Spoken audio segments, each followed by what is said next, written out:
Oh, now it says.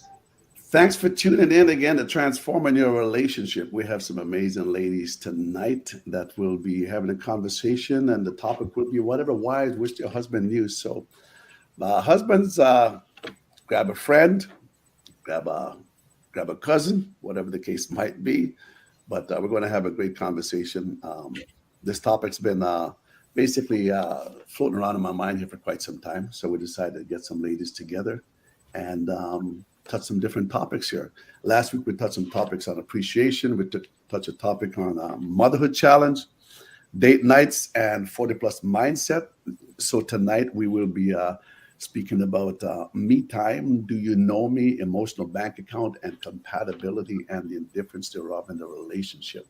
So my guests tonight are some beautiful ladies: Marcia Terry, Karen Jackson, Michelle Walters, um, Ingrid Ingrid Gentles. I think I got you ladies all right. Okay. So let's start, ladies. Whatever your wives wished your husband knew. Let's start off with uh, me time. Who wants to chime in on that? Me time. Whatever wives wished your husband knew when it came to me time. Marcia's got a big grin on her face, like she's got something brewing there already. So feel free to Jump in.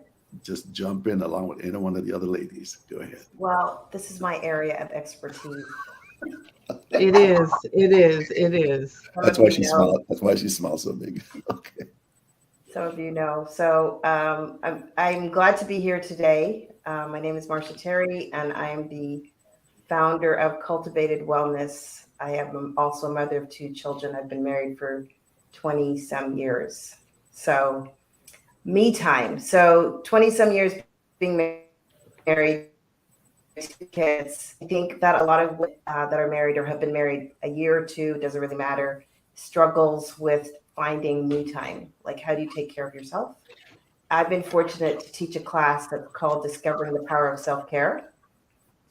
And in Beautiful. this process, I've learned how valuable me time is. And I've really kind of shifted also what I teach. I used to be very rigid about what people used to do at certain times of day, blah, blah, blah, but I'm not that rigid anymore. But really, what me time is all about is making sure at some point during the day, you take time to invest in yourself. Take time to be quiet, take time to turn off your phone, take time to minimize all distractions, not be Hmm. surrounded by anybody or anything, and just focus on you. I think it's really hard for women to do at the beginning, but it has been a game changer in my life. My me time is in the morning like 5:30 in the morning for about an hour. My husband knows not to talk to me during that time. But what's beautiful is that that's also become his me time. So he's Okay. now walking, doing his exercise, meditation, quiet time, listening to something empowering during this first hour of the day. I think it's important in the beginning, but whenever you can do it, I think it's a game changer. Just a question. How does that elevate the health of your relationship? Because we're more in sync, I think during that One time sec. of quietness, you do a lot of self reflection. And I get a lot of ahas in my morning. I had an aha the other day, and when I came out of my office space that I'm in right now, I went in and I Hmm. was able to share that with my husband. So I just think that you're able to be very self-reflective, and that opens up channels of communication. Okay, beautiful. Self-reflective and more in sync. Oh Lord have mercy. Lord knows what happened when you're more in sync. We won't even go there tonight. Any other ladies you want to come in on that me time? Why and when do you find it's the most important time when you really do it? Is there a point in your day or during the week when you really feel that I need to have this me time? Any one of you folks? Ingrid. Yes, actually, I concur. I do believe that me time is necessary to find time to pray, to rest, to reset, to recoup, to rediscover yourself as an individual. And it allows each individual actually to work out our internal issues and conflicts without actually putting that demand on our spouse. So this is the time where you get to sit by yourself, both of us, and reflect internally and be truthful to what's actually going on inside of us. Things that we need to sort of deal with. For example, maybe forgiveness, anger, disappointment in something that our spouse didn't do or didn't measure up to. And so I think in relationships, a lot of times we look to our spouse to be our savior, and Right. spouses make horrible saviors. They're not God, you know. My. And so we really have to revisit ourselves and what we are contributing in the relationship, and and where we fall short, because it's always so easy to deflect, because then you don't have to look at yourself and what needs to be fixed. So I find for me, that's the time that I take to actually deal with any issues of unforgiveness that maybe I thought I did when I really haven't really addressed it fully. Or if I'm disappointed or angry about something, I have to address that, and that's between me and God. That's not my spouse. Right. And so for me, that's the purpose of me time, to sort of self-reflect, and to become a higher version of Ingrid, So that's what I do. Yeah. Well, I like that. Reflection and a higher version of Ingrid. I could go there, but I'll give the other individual a chance, because I want to know, what is a higher version of Ingrid? What would that look like? But what would that look like? I'm going to just maybe a word or a sentence or two. What would a higher version of yourself look like with all that? Well, one of the things that I'm learning actually is that the things that used to impact me, that would really, even the small things that would really impact me, I'm learning now to just move on quickly from those things, things that I would have sat down with for a long time and wrestle with, is becoming less and less, having that kind of control over me, Right. So that's one aspect of it as well. And Okay. I guess, that would be an aspect of it. I could go on, but yeah. Oh yeah, I can imagine. Yeah, definitely. And I'll just put that in because we're both retired, so Yeah. you Yeah. really care about some things less than you used to. Correct. That's right. Yeah. And if we're not careful, we could have less patience for some things also. But Michelle, you got something to say when it comes to me time. Say, Karen, and you can chime in too also. And if not, we can just move on. I'm actually just learning. I'm learning from you all. So I'm taking notes I'm taking because notes too. I'm working on that me time thing. Yeah. So how of a challenge you find that? Me Yeah, at this moment is challenging. it's challenging. Yes. Okay. I did take the self-care course with Marsha. I Nice. think it was 2 years ago. No, it's almost 2 years. No. She did one very excellent exercise, and I did it, and it was very, very revealing. But since then, like, a lot has, come up in our lives, and it's just hard to fall in suit Right. of having me time, Mm. at least right now for me. So, but I'm taking notes, ladies. Well, Marsha has Just being impacted my life. transparent. Just being Hey, no, I transparent. appreciate your transparency. Marsha has, she's impacted my life too. I've known Marsha for over 50 years now, if I'm not mistaken, actually. So we've Little come more. along. Was it more? Okay, she did say More. that's more. And she has something called, you can check out her website. What is your website, Marsha? Marsha Terry. MarshaTerry.com. MarshaTerry.com, very simple. I believe you got something on there called Masterful Morning still? Yes, I do. Okay. So I went through that little ebook that she had on Masterful Morning, a few videos that she had on there, and it's amazing. If you ever go there and just practice those simple little techniques or little habits that you have in the morning, because what's the first thing that we do in the morning is we pick up our cell phone and so forth, and you lose a sync of maybe what you want to do during the day. But having that masterful morning, it's a time where you can reflect, like just like what some of you have been saying, and it's a me time before the day even start.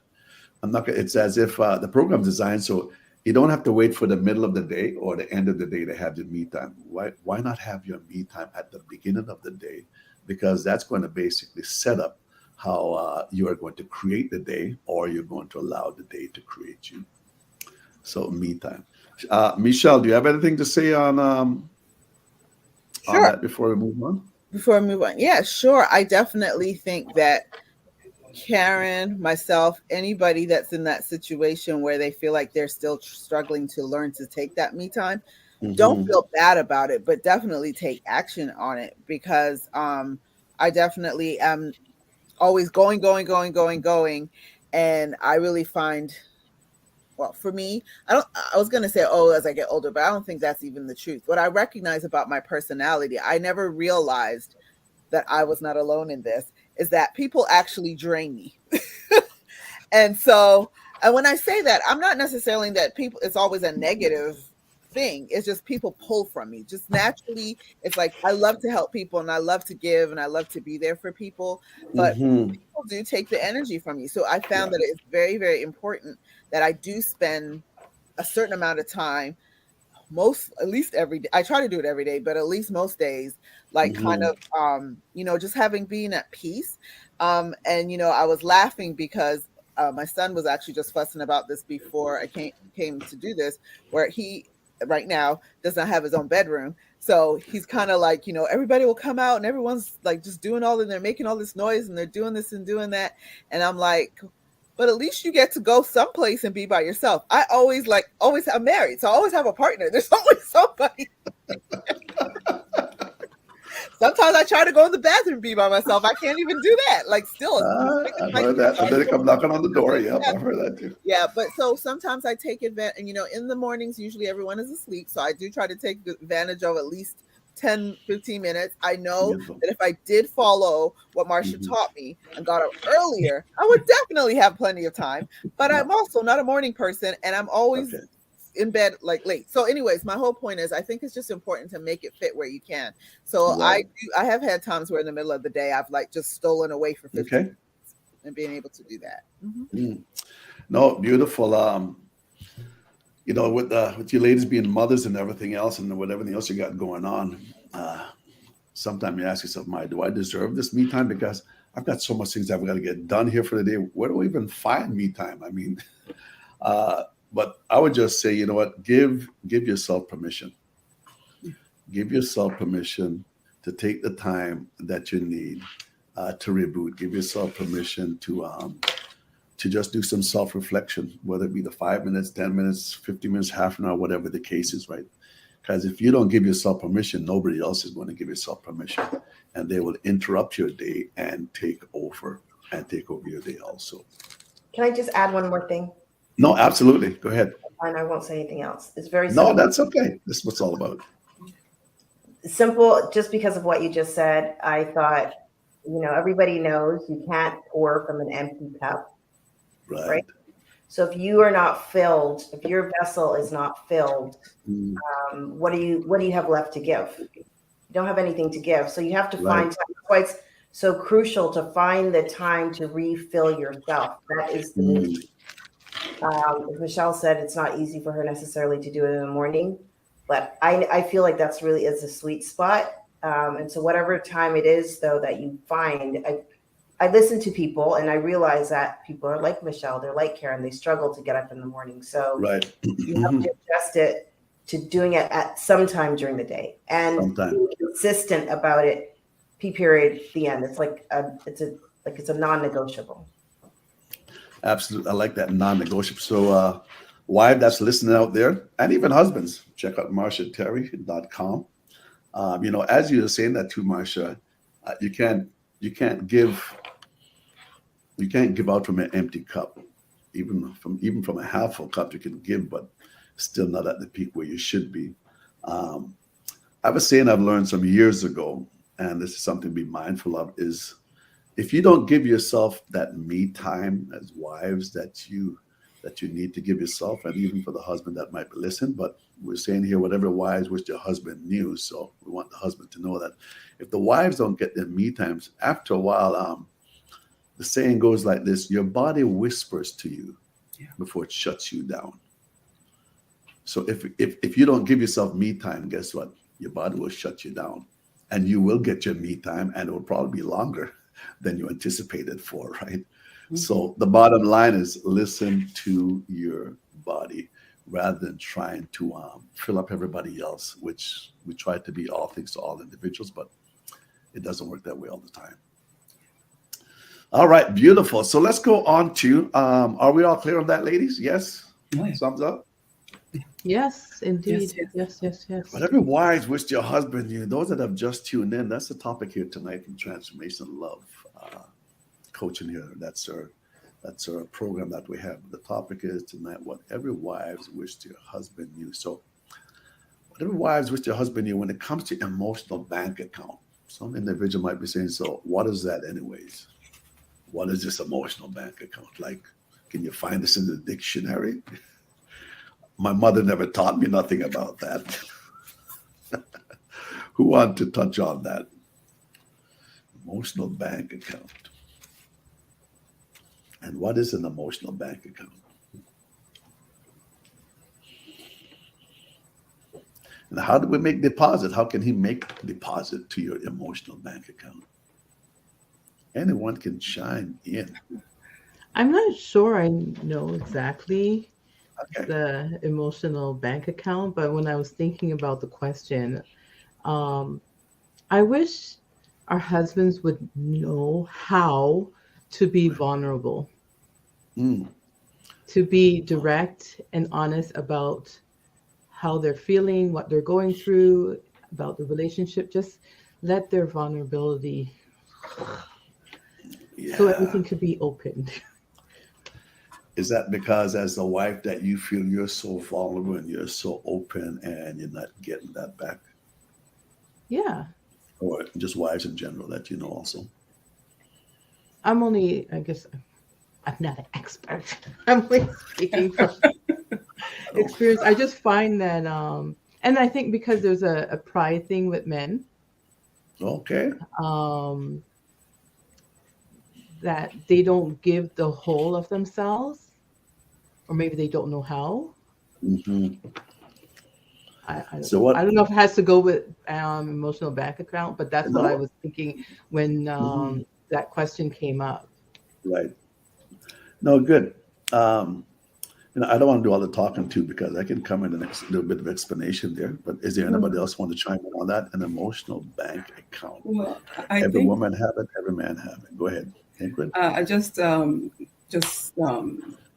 listening to Karen, I suspect that would be, the relationship that both a husband and a wife have, the oneness with each other.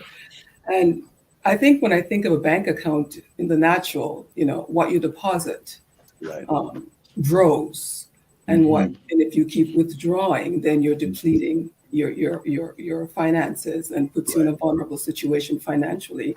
So I think I'd like to say that with an emotional bank account is that what you deposit into your marriage or into your relationship grows and builds something very healthy and solid and secure. And I guess how you could deposit is by how you treat your spouse.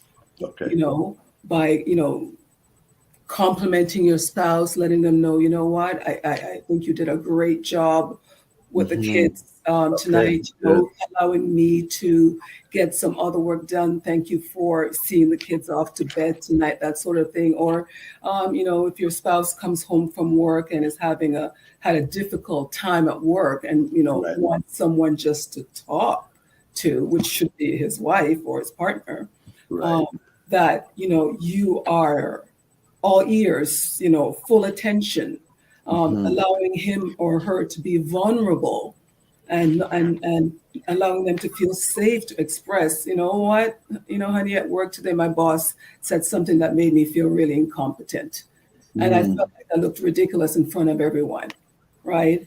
And so I'm coming home with this burden of on my shoulder, feeling less than.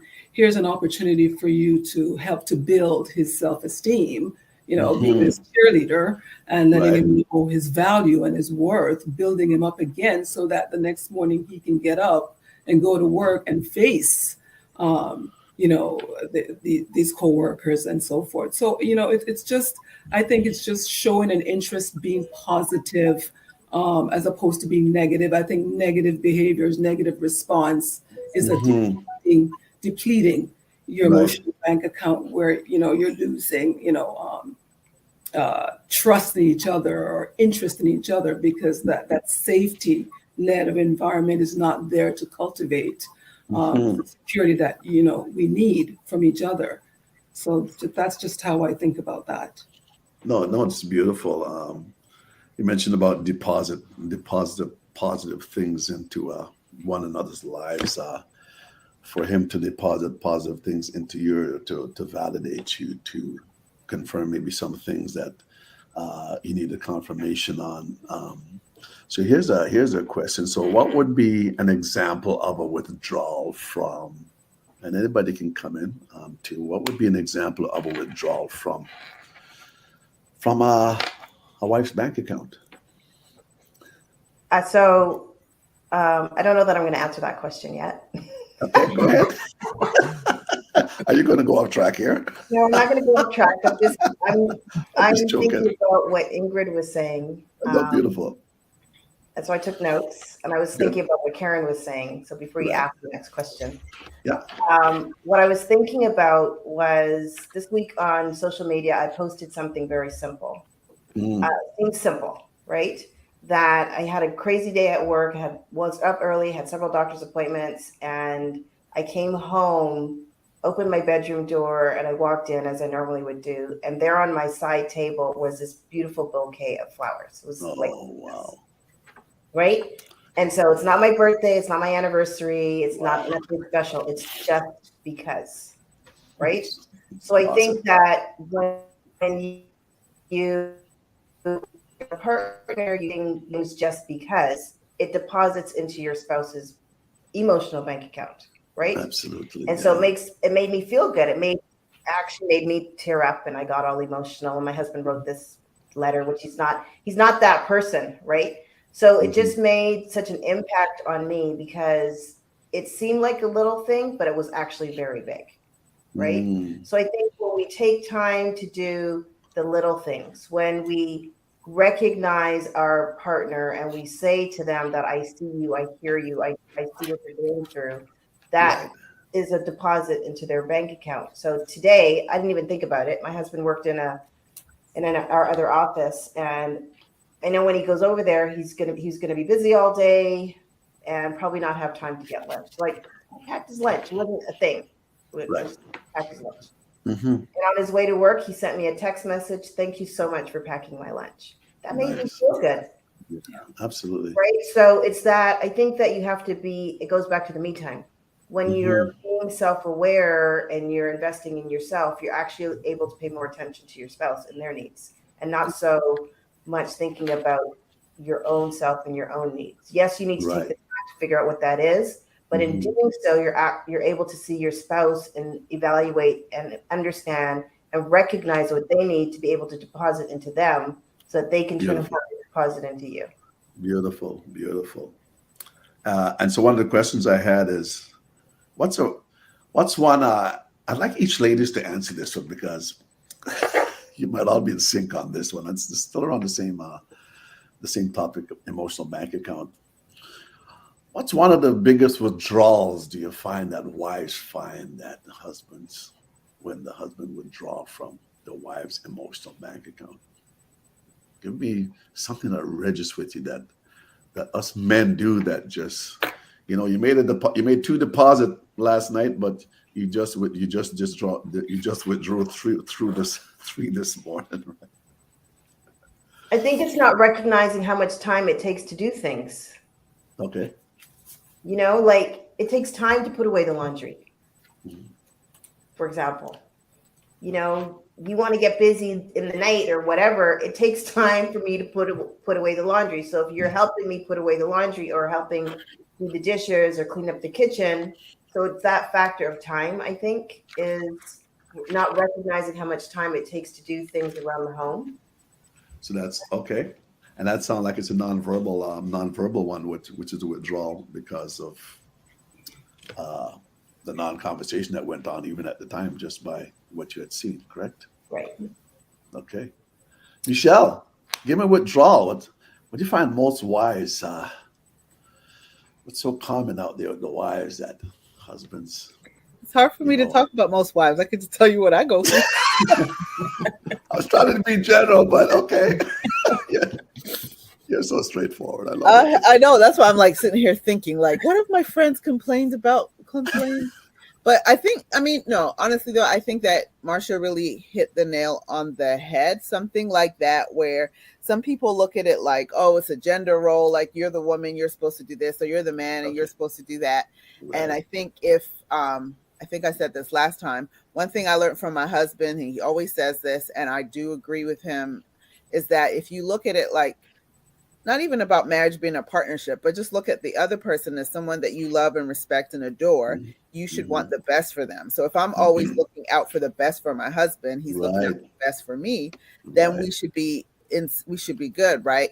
But sometimes in reality, to work that out, Mm-hmm. like Marcia said, then that's when you're going to do the things like, okay, well, goodness, I know I just came in from work, but she just came in from work too. Let me make sure that let me start the dinner, or let me clean up after the dinner, or something like that. But a lot of times, we get stuck there. But sometimes it's just even just, asking like, or what would be a withdrawal would be sometimes the things you don't do sometimes. Like if Mm-hmm. you, how was your day at work today? And not that, and I think as a woman too, we shouldn't always be complaining and moaning and groaning about stuff. But like just even just checking in, like, how was your day today? Did you have a good day today? Is there anything I could do Right. to make your day better if you had a Right. bad day? Those Mm-hmm. kind of conversations, I think would help to deposit. So when you're doing the opposite of it, I guess that would be considered a withdrawal. Absolutely.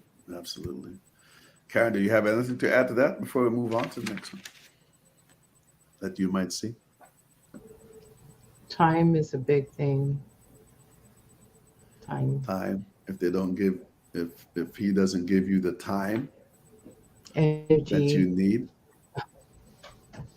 what's that? I didn't get that. using up your energy. If he doesn't give you the time, you're using up your energy. No, that's another thing. Okay. No.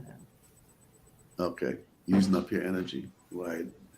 And you know what? Sometimes, yeah, husbands, us men, we might say something sometimes. I mean, let's be honest. And sometimes it might not come off the way we might want it to. Um, and and when we recognize that, it's just basically coming back and making things right. And by making things right, you know what, you're topping back up that emotional bank account again. So that's what the wife would just wish that every husband would know out there too, right? If you don't give me the time that I need, uh, even to give myself permission to have my me time, and you might be having all your me time, but you might be playing your games all the time or going out with the boys, but what about me also, right? All right, so thank you guys for chiming in on that. So let's move on to intimacy. Whatever wives wish the husband knew when it came to intimacy. We it's not all about the bedroom. So what acts of intimacy do you feel that they could create before you move up to the stairs, before you go to the bedroom, before you close the door? Because I just don't want to be there, but I want to be in the mood so we can be one like we were meant to be one. But before we get there, what acts of intimacy do you feel husbands need to create or be aware of for the wives to just give themselves fully like they were meant to in that relationship. I believe that Marcia gave a perfect example of that, actually, that her husband sent her flowers, roses, Yeah. unexpectedly. Um, Mm, as you said, intimacy starts way beyond the bedroom, the physical right, touch and so forth. right. Women, we are emotional beings, emotional creatures, and Mm, so we need to feel um, appreciated, love, and all that goes with being a woman and a mother.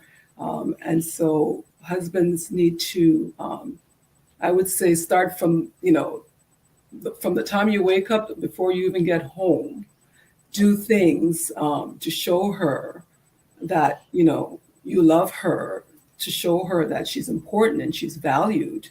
Give her a phone call. Send these days that you can't, you send a text, for example, just right. reminding her, sending these little stickers with these little hugs and stuff. You'd be surprised Hmm. how we respond to that, because the fact that he's at work or at home taking the time is letting you know that he's thinking of you. Right. And Beautiful. so that in itself is now creating, this feeling in your heart and Hmm. these thoughts in your mind about your husband. And so I believe that that whole process starts from the time you wake up in the morning and you go through those doors. Before Right. you come in, things should be done. If he gets home before you, he can probably start with the children, helping them with their homework, giving them a bath, or Hmm. whatever it That's is, so just to beautiful. make your day lighter and Right. easier. Right. So that, as Hmm. mentioned by so many of us women, that we're not so exhausted that we Right. aren't able to fill our wifely duties. Hmm. And so I just believe that it's a process throughout the day. It's not just a one-time thing. And Right. so we respond to things like that very well. I like that last part that you said. It's a process Yeah. throughout the day, from the time you get up in the morning until the time. What are what do you feel are some of the roadblocks that when it comes to intimacy? What are some roadblocks you feel are when it comes to intimacy? I I think think, going back to what, sorry, Marcia. Okay. no, Go ahead. go ahead. Thinking back to what Karen said a little bit earlier about being vulnerable and allowing yourself to share a certain part of you. Like if you, if as a spouse, you never really share your true self and your true or feel comfortable sharing that vulnerable side of yourself, I really don't understand how you can really be truly intimate. Because like you Mm, said, intimacy to me anyways is like you said, before the bedroom. It's really more about what are we, like, us having that connection, us right. having those times together. And again too, like, you also want to feel like, you don't want to ever feel like, well, if I do this for you, then this means it's going to result in, like, say, a sexual favor. Like, don't not Yeah. talk to me all week, but then because you want some, you're going to talk to me today all day and be Right. asking how Okay. I'm doing. Okay. No, Yeah, we don't. intimacy means we have a connection and we thrive off of each other and we love on each other. We uplift each other when we're down, et cetera, et cetera, et cetera. And so now that's how you're building intimacy. So that those are different ways to do it, so that you're not getting, oh, I'm tired, or I have a headache, or whatever from the woman, right? Well, well, in that case, I will advise of man to have an Advil or aspirin beside the bed. We have a solution to the problem. I Marcia, think, you want to go ahead, yeah, Marcia? I think that in concert with what the other ladies are saying, that I think for women, intimacy, like, is definitely an emotional thing. And it starts, I think a lot of it times it starts by how you communicate with one another. And so communication is not just in the bedroom. Communication is not just texting and calling either. Maybe it's just, a hold of the hand. Maybe it's just, a hug. Maybe it is just, sitting down and doing something together that you both enjoy. My husband and I, Right. we've been doing that a lot more lately. We're able to sit because of where we live outside on the patio in the Okay. evening and just kind of chillax together, Mhm. and have really great conversations. So I think it starts with communication. And it is what Ingrid said, it starts at the beginning of the day. You got to set it up really, from the beginning of the day, but also not this expectation that because you're doing something, there's an expectation of something going to happen that night or whatever. I Right. think it's just you have to Right. be cognizant of it, and Mhm. it's really about communication and being in tune with how to communicate. But the things make me feel good about me, I got to learn also what makes you feel good about you. That Absolutely. helps to Mhm. have a lot more, much more intimate, more intimate moments. Learning more And about I one think another. Go adding ahead. to I know we said we were going to talk about it later, but the love No, go language. ahead. Oh, go ahead. We'll just jump into that even right after. Yeah. No, I'm just saying that will help get to that intimacy level, like to the next level, is knowing each other's love language and Mm. sharing each other's, you know, like whether you're a touchy, lovey person or you're a Right. service person. Mhm. I like to be like, somebody's gonna think outside the box, go wash the car or do that. That's my love language. Whereas somebody Right. else might be touchy and hold my Right. hands, and but learning that and getting to know each other deeper in that way could help Mhm. with intimacy. I do have a question for the panel. I'm sorry. Oh, great. It has to do with intimacy too, but like Okay. getting to the next level of intimacy, how like do you get into like spiritual sexual thing with your spouse at that Mm. level? Is that like a really high level that people strive at, or have you heard that? Oh, that's a good one. Spiritual intimacy. Covered that last week in another program. But go ahead, ladies. How do we get there? That's the question you're asking, right? Mhm. I'm not talking like spiritual, like praying or what. I'm talking Right. your You where connect. Ingrid talked about that oneness, right? And Right. your spirit, and how do you get to that level?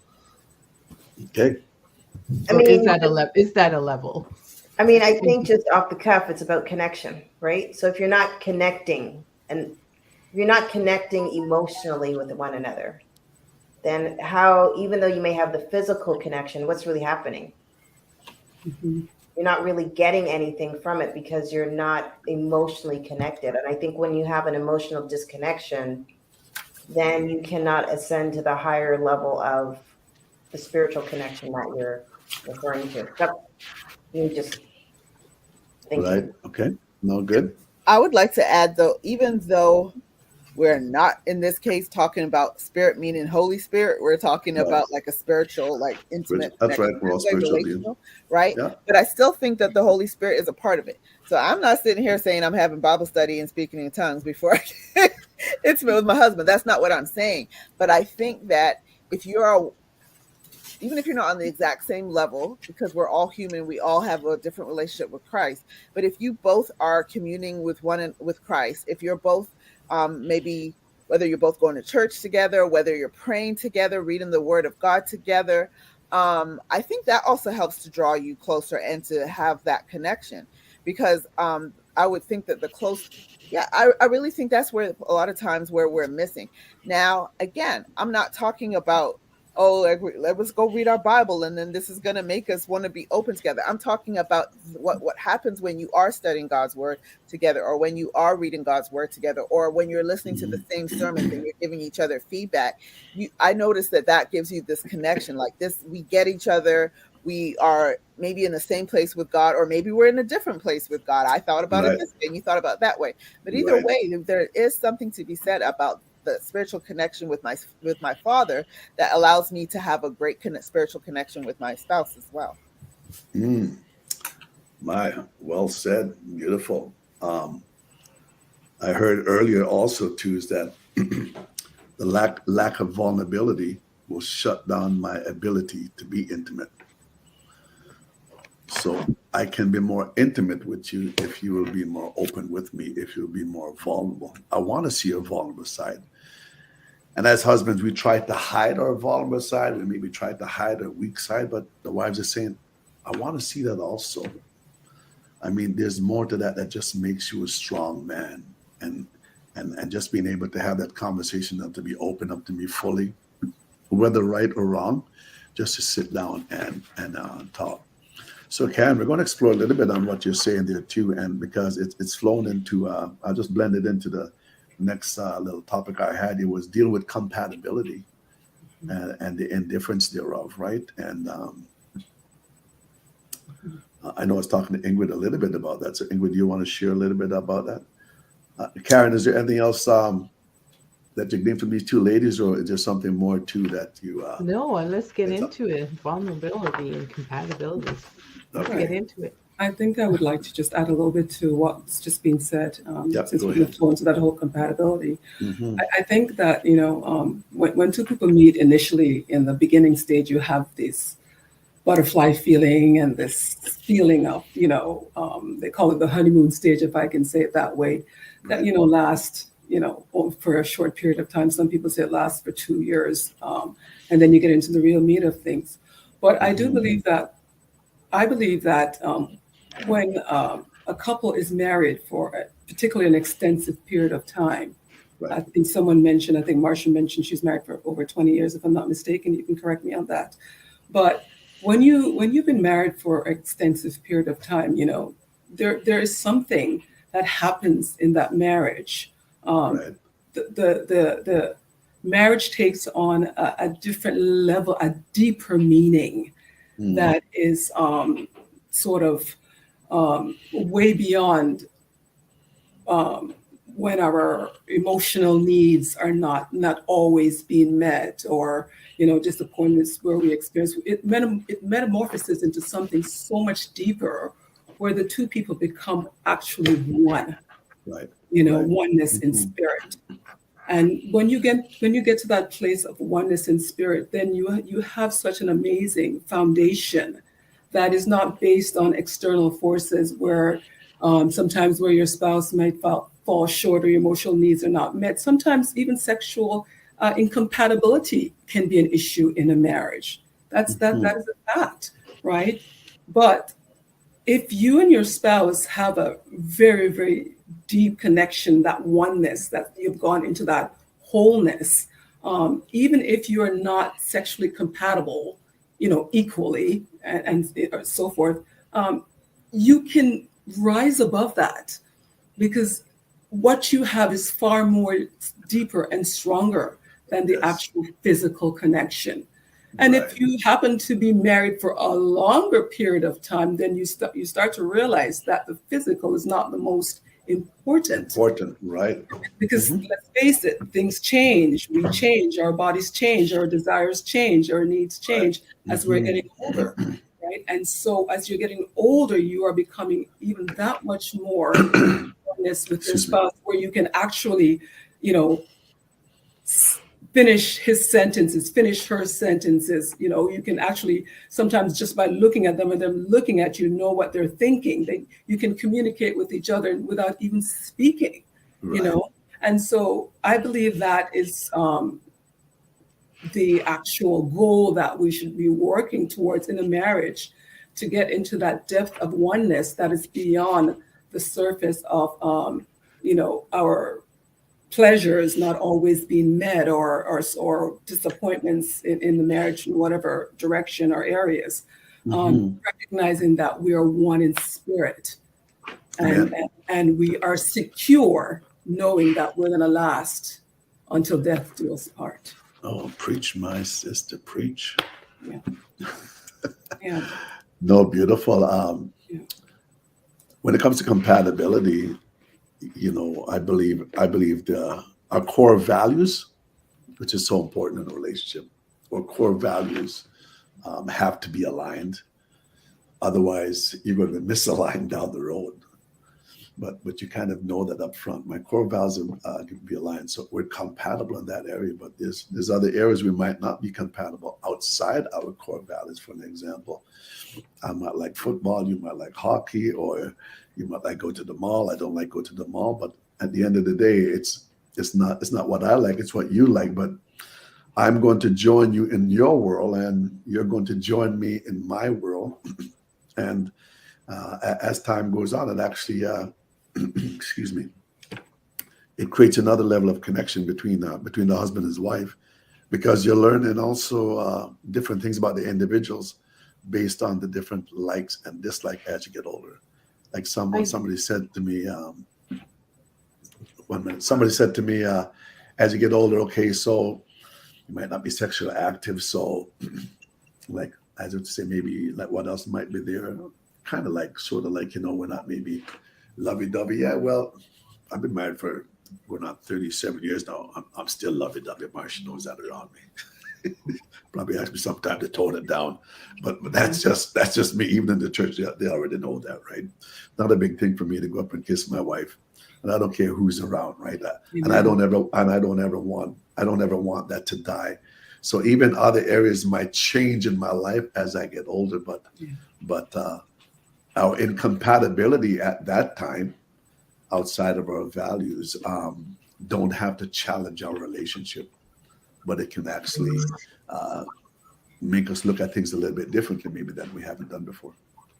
Somebody's going I to say just want something. to. Was that? Oh, I was gonna, because you just said something about the compatibility, about like you like this and you don't like this, and what jumped into my head was being less of yourself, like getting rid of selfishness to come together.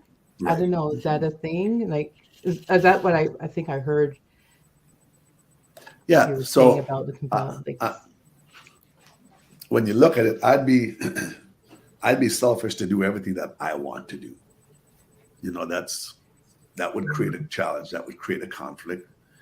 So the other individual got to have that. And your values might already have been aligned, but there's something that you still like to do where they might not like to do. But it's for the other individual to understand this is not really about me right now. This is not even about Karen altogether. This is about the relationship that we still want to continue to journey on. So if I make this thing about me, yeah, like bluntly, it's then we have that selfish nature, selfish attitude, and we're basically saying, I don't care if you want this or that. Well, I'm not going to do that, right? I'm not one that love going shopping in the mall and whatever. But guess what? If my wife says, "Hey, I want to go look at something in the mall," hey, you know what? I'm going to go to the mall. Matter of fact, I will choose to ask her maybe when we're just winding down and nothing's happening. Hey, do you want to go to the mall and just look around? Because like look around jewelries and whatnot, which women don't, right? And she might take a second look at me to say, like, where did my husband go? No, it's not about me. It's about you. I know you like this, right? So as men, we've got to understand. And again, going back to a topic, whatever wives wish their husband knew, is that there's something that I like that you might not like, but don't just do it for me. Do it for the relationship. That makes the difference. Otherwise, it's a one-track mindset. and that will bring on that oneness, And that that will bring on that wholeness. oneness, exactly the oneness that Ingrid spoke about here earlier, also, and that was already mentioned from Marcia and some others also. Mhm. So I have perspective that might be a little bit different, but not Absolutely, maybe. yeah, So I yeah. think that a lot of times, growing up, we're not encouraged to be curious. And I Mhm. think that in your relationship, you can be curious. Right. And I think that a lot of times, we're taught to feel shame about intimacy. Yeah. And so then that prohibits you from being curious. And it ties into the vulnerability part, right? So if you don't have this ability to be curious and ask questions and explore together, then how do you really know who you're married to, or what, if you're compatible or not incompatible?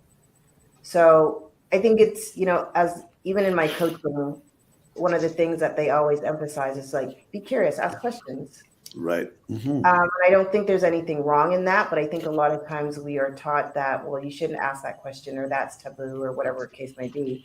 But within the confines of your marriage, I think that you should be able to talk about whatever and determine if is this outside of our core values. Right. Right. You know what I'm saying? Hmm. Be willing to explore with each other. Like, No, it's beautiful. Again, you mentioned vulnerability because vulnerability in itself, it creates creativity. It creates something different that we never had before. And so, if our other party can understand that we're creating something here that's different, we might have never done this before. And Marsh, you're so right when it comes to coaching. Yeah, we ask a lot of questions because we're curious. You said a certain word, so what does that mean, and so forth, right? But I've also said to as wives and vice versa, as wives, if we ask more open-ended questions, you'll get more content to what you need to hear, rather than a closed-ended question. A closed-ended question, you want to get yes or no. So, how's your day today? Fine.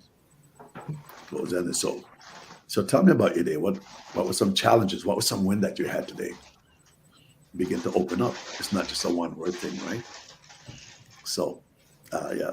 So back to vulnerability. Vulnerability creates creativity. It creates something different. It creates something special. It creates something unique. But you have to be able to go there and to open up and to be curious and to become even more one. Get into that oneness piece. Karen, does that answer? Does that Yeah. answer or give you some context to?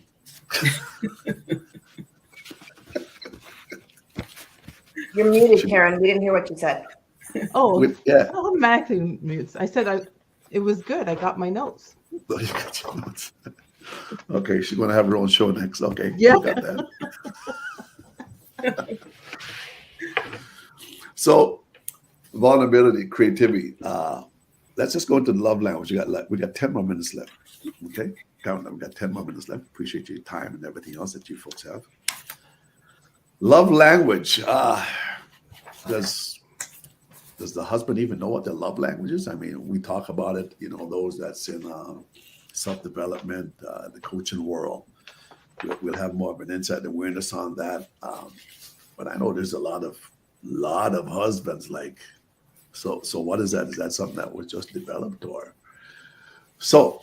What do you wish your husband knew when it comes to love language or your love language? And for those that's listening, my website is TLC Bonitto Grange .com, and there's a download there for red flags, but you also can connect me with there, and we can also do a love language assessment on it, see what exactly your love language is. Don't cost you nothing. So you can just check in there, or you can check in at marshaterry.com. She'd be more than pleased to give you some insight to that also. So whatever wise with your husband you when it came to love language. Well, I'm going to say I know my husband's love language. I think some people here know his love language too. And I love my husband. This is definitely words of affirmation. Words of affirmation? Words of affirmation. Okay, that's a bad thing. And I know mine is gifts of service. So I think that I've learned how to affirm him. Okay. And by doing so, he actually feeds into my love language. Mm, So I think when you're able to learn and tap into what it is for your spouse, right. and I don't need words of affirmation, so Okay. I don't need that, but it's not at the top of my list. Right. But that's at the top of his list, and that's okay. And I think it's when you recognize what it is and you feed that, then it's amazing what you get fed. Because then they're going to be, going back to the word curious about, well, what is it that I need to do or say to pour into you?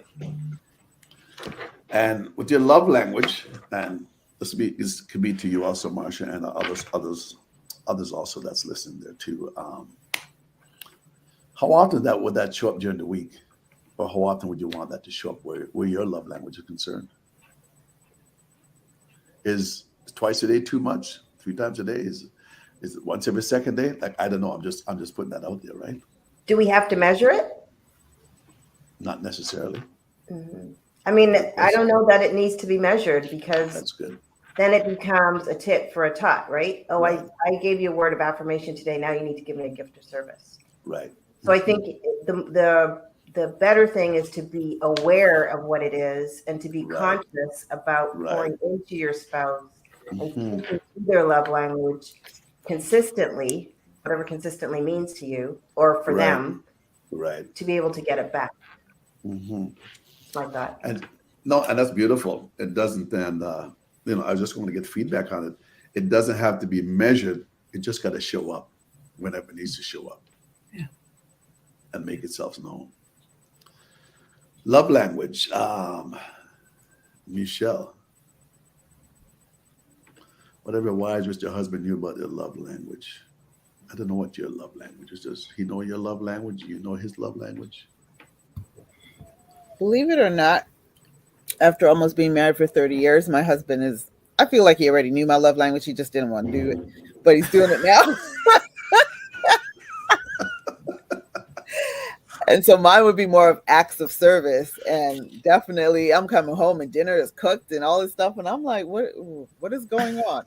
Then I learned to just be like, I'm so grateful. Thank you very much. Let me go and sit down. Because I'm that person will go find something else to do. And then I'm still busy and worn out and whatever. But I've learned to be like, I can sit down. I can relax. Beautiful. I can relate. Right, right. So my point is that as far as the love languages, I think it's definitely a great thing to learn what your spouse's love language is. But then it's also good when it goes back to communication. If, for example, let's say I'm in tune and I know what my spouse's love language is and I'm practicing that, and you then don't feel slighted if he doesn't do the same to you because he may not understand that. So you still may have to communicate with someone and say, hey, this is what's going on. But I do have a question. Like I'm even saying you should communicate, but I know that there have been times when my husband, I'll give you an example. He will say to me, I'm the kind of person that I need you. If you see that I'm spending too much time with other people and I'm neglecting our relationship, like I'm not, talking to you and caring for you and all that stuff, Okay. then let me know. So he's telling me, he's communicating, but I'm the kind of person where I feel like if I have to tell you to treat me special, now I don't want it because I want you to naturally just do it. And I think a lot of people get stuck in those situations where I may know I'm telling my husband my words of this is not Michelle, but words of affirmation is my thing. And then but I'm also that person who would tell you that. And then if you do it that same day, I'm looking at, well, you only tell me that because I said it.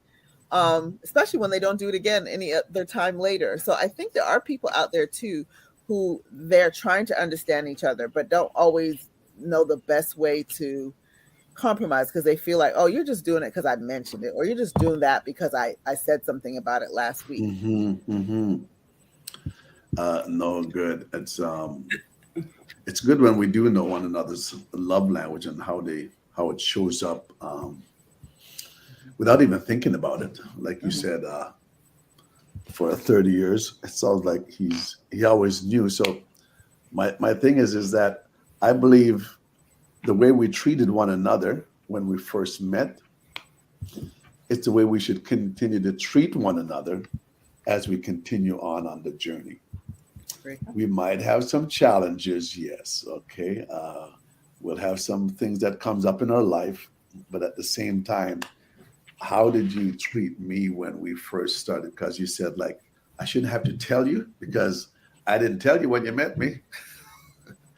You asked me a lot of questions when you met me. You wanted to get to know me.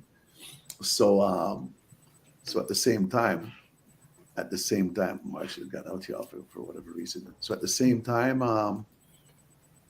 keep on doing what you've always done, and we're going to live a happily ever after life. What if you don't?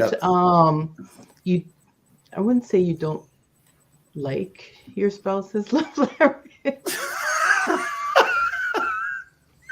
Okay, it's going to be another part 4.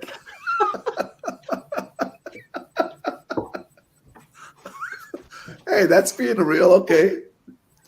So it Is becomes it a challenge to you. is Go it ahead, for you to Marcia. like his? It's his love language. It's not yours. Are you supposed to like it? And well, like Just asking. I'm just saying physical touching.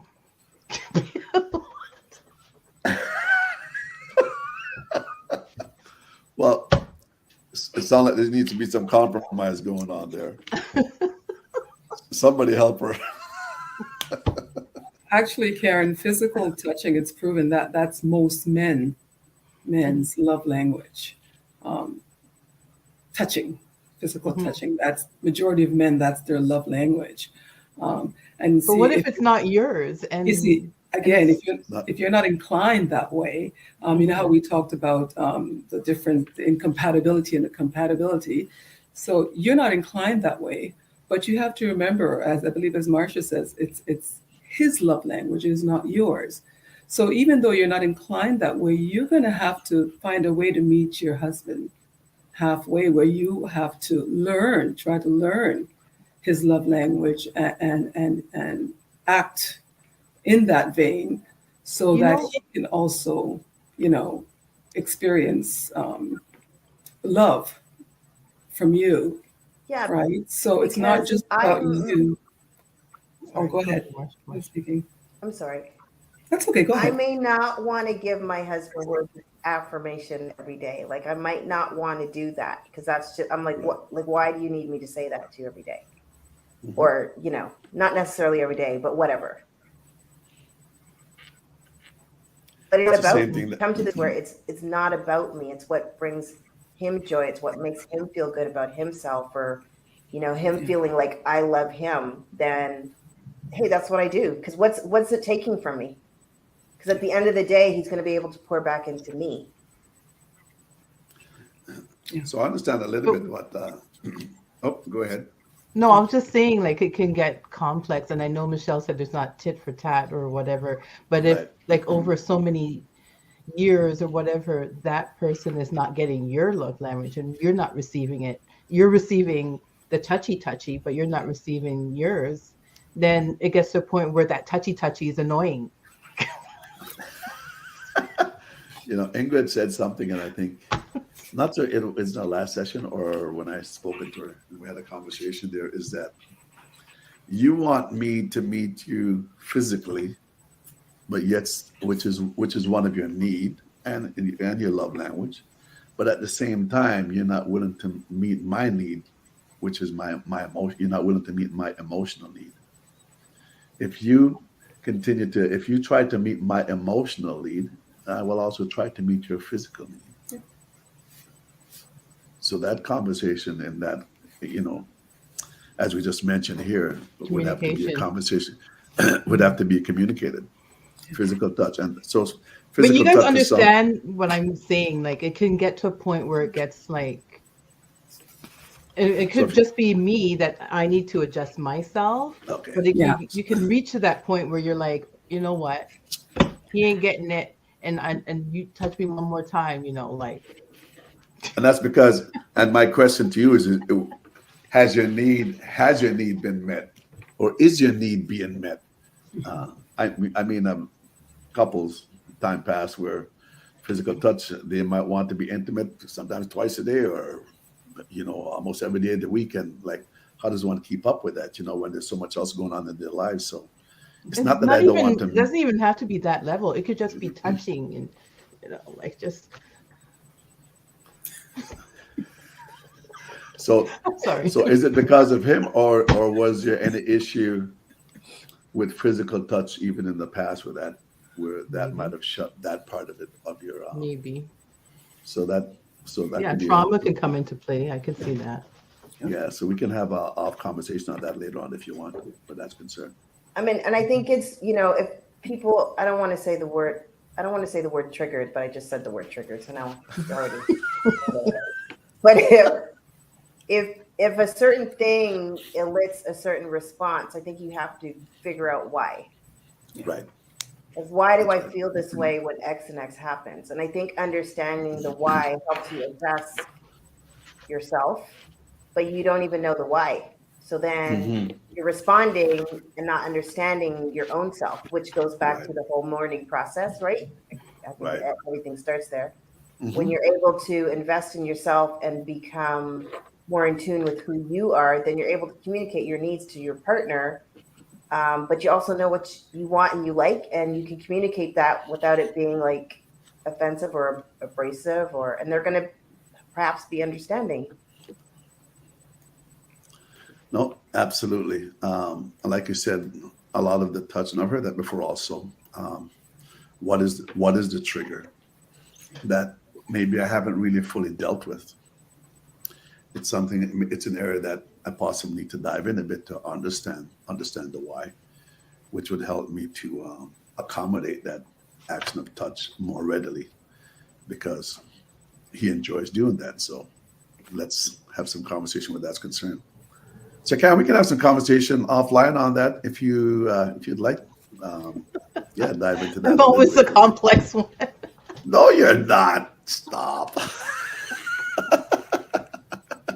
We've talked before. Actually, we've talked to each You are individually. not complex at all. I think it's just No, more of everyone understanding. Like we're all a lot alike in a lot of ways. All meaning like absolutely. just the world in like the how we are, mentally how we think, and that's why a lot of times that's why you have therapists. That's why you have people who study the love language, like who Right. study all these things. So we have Hmm. a lot of similarities, but at least yet you also are an individual person with unique situations, and that's why I think it's awesome to have somewhere where you can talk and you can ask those questions, and the fact that you are actually open to learning and hearing the answer, because you're actually taking Right. notes. You're not just like, Yeah. let me just Yeah. ask and be cantankerous and Hmm. buffer back. You're actually trying to learn, so please Right. do not feel bad at all. Absolutely. And thanks for chiming in with that, Michelle. I approve of that message. Ladies, I thank you all for joining me here tonight. We have Karen, we have Michelle, we have Marcia, and Ingrid. Thank you, ladies, for coming in with me here tonight. Those that are listening, our conversation was all about whatever wives wished your husband knew. We covered a lot of grounds here within the last three episodes that we've had here. So looking forward for more conversation going forward. And somebody said to me, well, what about us men? What does every husband wish their wives knew? So, okay. Yeah. Then somebody said, well, maybe you should have the battle of the sexes. I says, oh, okay, hold on a minute now. So there's conversation that's coming out of this. There's a lot of individuals that's listening and really grateful for what the conversation that we've been having. So I I would am look your forward to Go the ahead. not look forward to the battle, but I would look forward to having the men on and having a panel of them The men. sharing Right. their perspective. Yes. So that's what I've been hearing. So that's coming up. So last words, Karen. I know we're a little bit over, but Karen, Michelle, Marsha, Ingrid, any last words before we just sign off here that you'd like to just put out there for the Good husbands? session. Very good session. Thank you, Bonitto, for this platform. Thank you. All right, and thank you for coming on, Michelle. Nope, I think I've said enough. I just love you. Come a long ways, Marsha. I Any think last this is words? Close out. great. I really appreciate being here for the first time. I think these conversations are always illuminating and revealing, and I truly appreciate Karen's transparency, because Yeah. I Right. think that a lot of people have the questions that she has and may not Yes. have the courage to speak up and Hmm. say them. So, Karen, thank you for being a voice to those who don't have the courage to speak up. So, Amen. thank you. Well done. Ingrid, any last comments before we sign off here tonight? Actually, I thoroughly enjoyed the conversation that we had, and I also learned a lot as I was listening. But I just want to just encourage Karen and just to add to the fact that we're talking about, compatibility and incompatibility. Here's an area where there's a possible incompatibility. And I think, once we take the time to fit in and learn the other person's dislikes, likes, or what doesn't work for you, is an Right. opportunity to me to bridge that gap, where your marriage was once deficient, you can now make it something beautiful. So it's an area to explore to make you guys come together as one and remove that deficiency in your marriage. Beautiful. So I'm your host, Bonitto Grange, your relationship and life coach. We're signing off tonight. Tune in again next Friday at 5:30 p.m. Mountain Standard Time on Transforming Your Relationship. It's all about love, folks, trust, communication, intimacy, and so much more. Love to have you every Friday at 5:30 p.m. Mountain Standard Time. Thank you again, ladies. God bless and have a wonderful evening. Wherever you might be, it might be a wonderful day, it might be a wonderful night, but may the Lord go with you, and we'll talk again soon. Thank you.